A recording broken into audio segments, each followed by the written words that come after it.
Good afternoon, everyone. So here today we are going to be looking at our chromosomal condensation.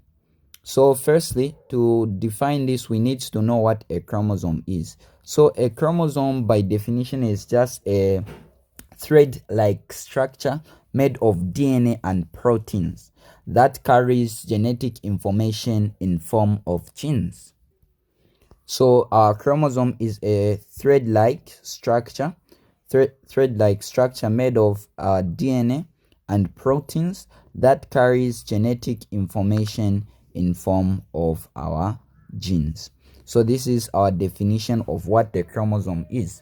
So now the structure that you may be used to of a chromosome is something like this. So a chromosome might look like something like this.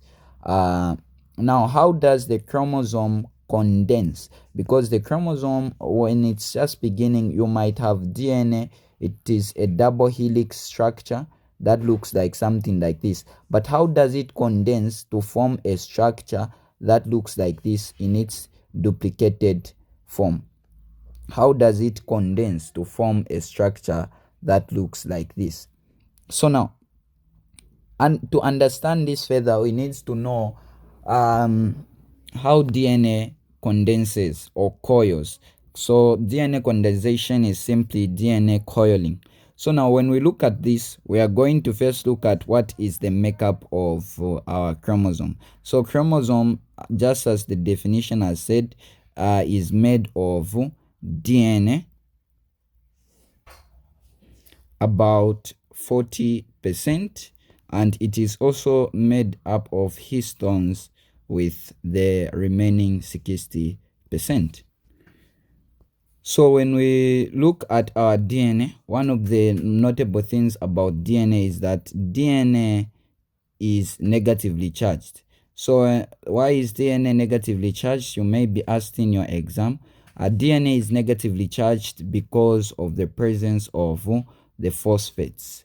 So the phosphate groups makes DNA to be negatively charged. So DNA is negatively charged because of the phosphates. Then when we look at the histone proteins, so the histone proteins are there to help in the packaging. They are there in the packaging of DNA. So they help in the packaging of DNA. So therefore, if DNA is positive, it means to say histones are, if DNA is negative, histones are positive. So why are they positive? So they are positive because of the amino acids that they have, which we are going to call the lysine and arginine. So these two are what causes the histones to be positively charged. So chromosomal condensation will begin from these two. So chromosomal condensation will begin by, so what we have is, we have our DNA, which is the double helix. So this is how the structure looks for DNA, double helix, like that. Now the DNA will be able to wrap around histones. So as you can see from this diagram, this is our DNA. Then it will be able to wrap around the protein histones like that. So now when this is done, they form what we are going to be calling the nucleosome. So to simplify the structure, we can have something like this. Then we are going to call whatever is wrapped around there to be histones. So when we have chromosomal condensation, it will just begin from this, the histones and the DNA. So when we have histones, they are wrapped plus our DNA, we are going to be calling this as our nucleosome.